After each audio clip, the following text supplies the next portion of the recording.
Olá, sejam bem-vindos, estamos começando mais um episódio direto do Bifly Minas Centro. Sim, esse é o 11º Café com Prosa, um evento organizado pelo Undime, e ao meu lado sempre ele, Guilherme Goulart. Muito bem, meu amigo, e dessa vez eu pus pra fora um sujeito que nos outros episódios já nos abandonou, então ele que fique do lado de fora. Exatamente, você que está acompanhando a gente aqui há vários episódios já, direto desse evento maravilhoso, já sabe do que o Guilherme está falando. Abraço, Alan Jones. E por isso, nós colocamos duas peças muito melhores do que a Alan Jones na mesa. Fundamentais para a educação de Minas Gerais, porque são pessoas que presidem, organizam aquilo que de fato a gente precisa para entender normas, legislação. De fato é quem nos traz aquele conselho que nos ajuda a organizar a educação em Minas Gerais. Nossa presidente e nosso vice-presidente, Girlaine e Lucas, bem-vindos ao Boss.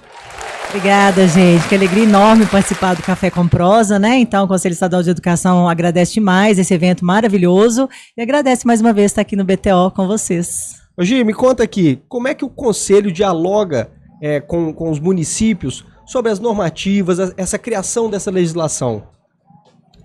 Gui, o Conselho dialoga com todos, né? É o órgão normatizador do Sistema de Ensino de Minas Gerais, então nós trabalhamos muito próximos dos municípios, da rede pública municipal, estadual e da rede privada.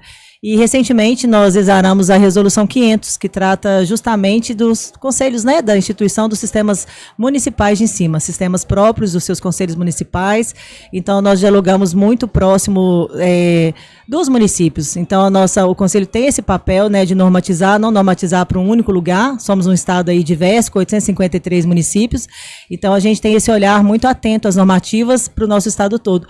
Mas também a gente não pode deixar de dizer que nós temos hoje no Conselho um representante da Undime. Nós temos uma conselheira que representa a Undime e que trabalha efetivamente, né, com as normativas junto comigo e com o Lucas. Vou passar um pouquinho para o Lucas, né, para ele falar também, para ele dar um oi para vocês. Isso, bom dia, agradeço demais o convite e corroborando a fala da nossa presidente, hoje 90% dos municípios eles compõem o Sistema Estadual de Educação, então eles, dentro do órgão normativo desse sistema que é o Conselho, eles seguem as normas também que a gente exara.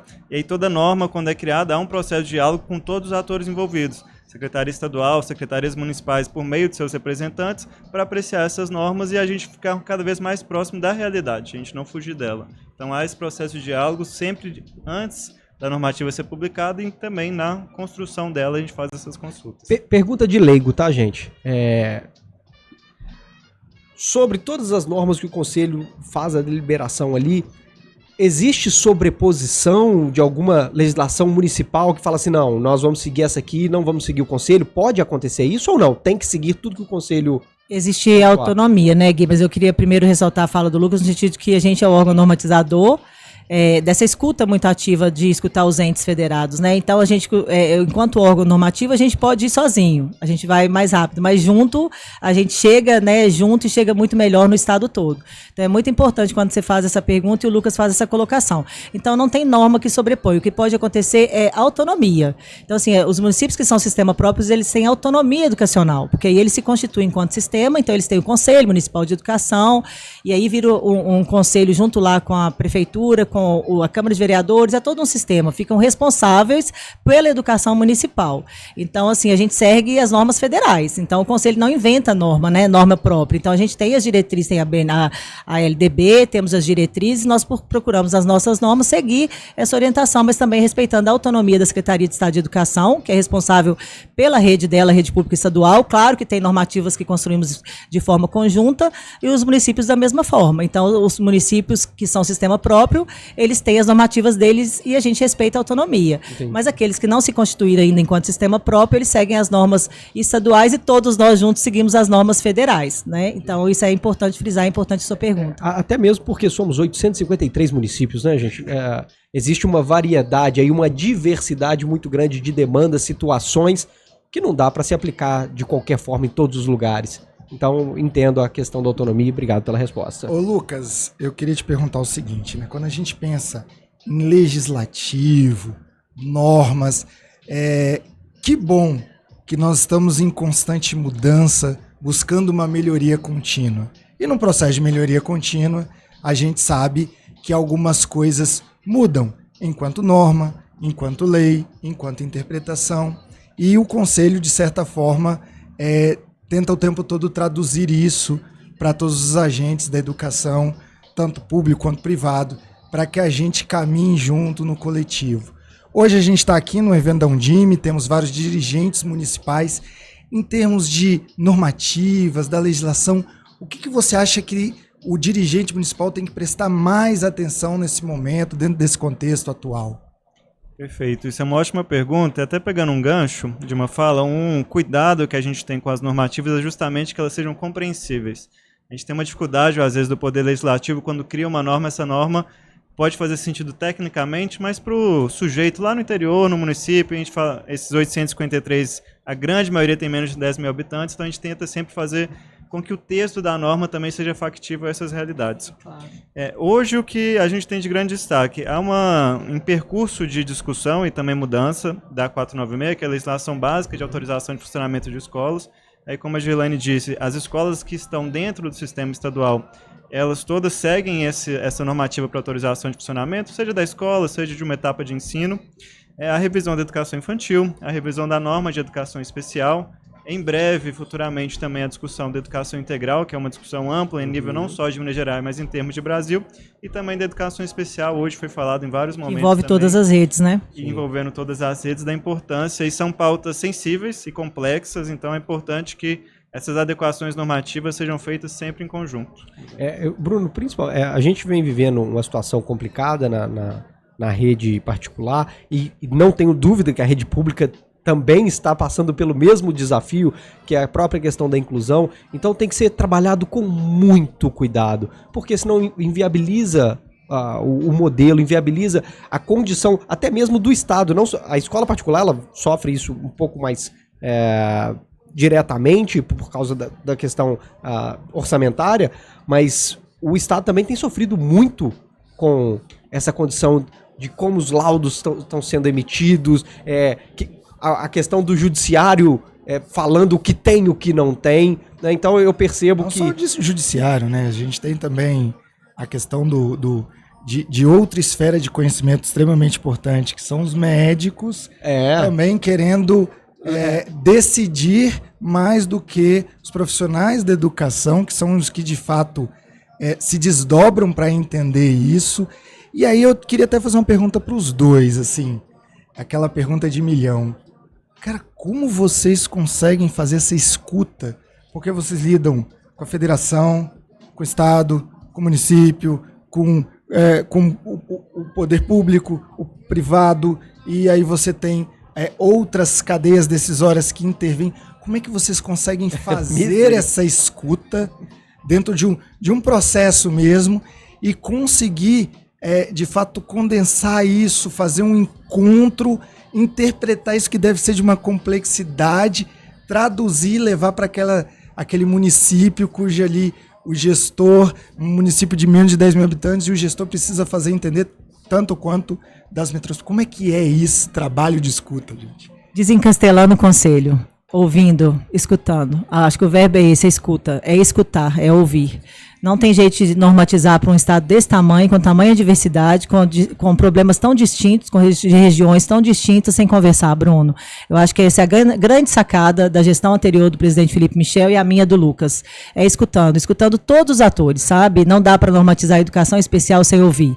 A nossa norma anterior ela é de 2013. No ano passado nós nos debruçamos sobre uma atualização da educação especial em Minas Gerais, mas não conseguimos fechar ainda. Justamente, como eu disse anteriormente, o Conselho ele pode normatizar? Pode, mas ele deve, sem ouvir.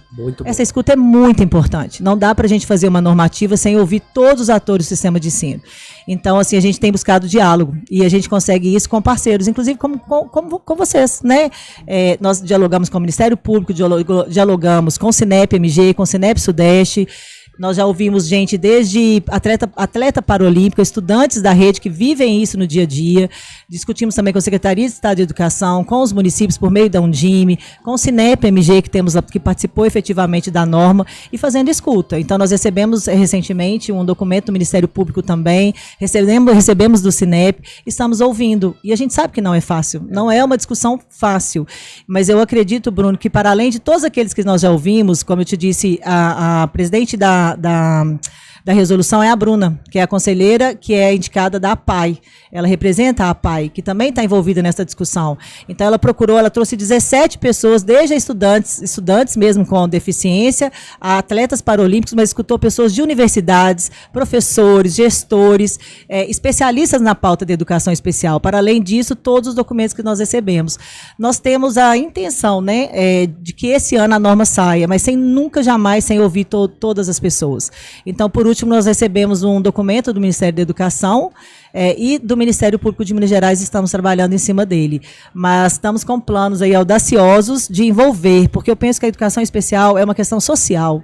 Não dá mais para tratar só como educação. E eu falo demais, né? Eu vou passar para o meu colega aqui para poder corroborar, mas eu acredito fielmente que não dá para discutir educação especial apenas mais como educação, mas como uma questão social, envolvendo o Conselho Federal de Medicina, envolvendo a Associação de Magistrados, envolvendo todos nós, porque é uma questão social.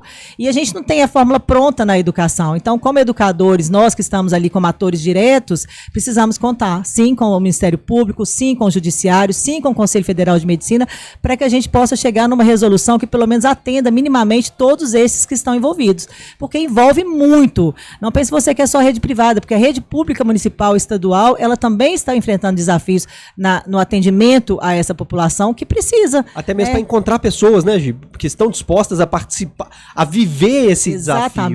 Exatamente. Então, eu acredito que é junto. Volto uma vez, é escuta ativa, é ouvindo, mas trabalhando junto. Não dá para normatizar a educação especial sozinho. Muito bem. Lucas, sua opinião sobre? Minha opinião é a mesma. A gente tem uma máxima dentro do Conselho também, nessas gestões recentes, que é não vale a pena criar uma norma que vai piorar a situação. A gente não quer criar problema. Glória. Não dá para escrever isso num cartaz, a gente botar em vários lugares. Porque é muito comum, né? Há necessidade da normatização, mas ela não pode preceder o resultado dessa normatização. O que a gente quer. A gente sabe que acaba acontecendo uma pressão popular, né? E quem grita mais alto. E na educação especial isso é latente, né? Então a gente tem que tomar muito cuidado. É urgente uma solução. Eu acho que a solução a gente precisa encontrar. E eu concordo que o diálogo é o caminho.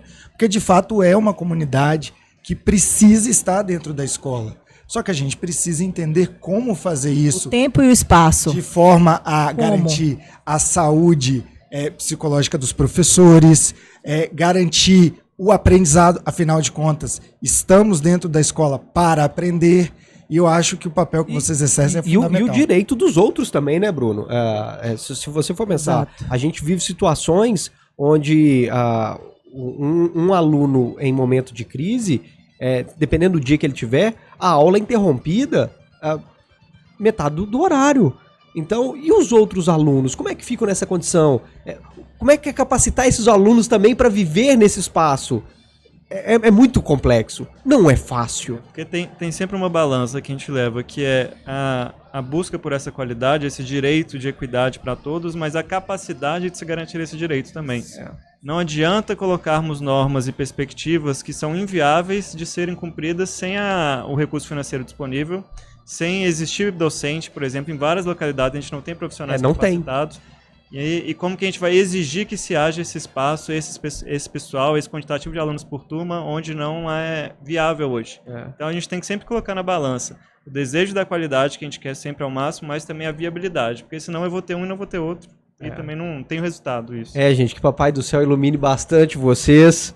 E graças a Deus nós temos presidente e vice-presidente Girlaine e Lucas na frente desse conselho para tomar conta e para nos guiar nesse caminho de tantos desafios. Meu irmão? Normas e legislações. Senhoras e senhores, chegamos ao final de mais um episódio desses que merece ser revisto. Então sim, você que assistiu até aqui, quer ver de novo? Nós estamos no mundo digital.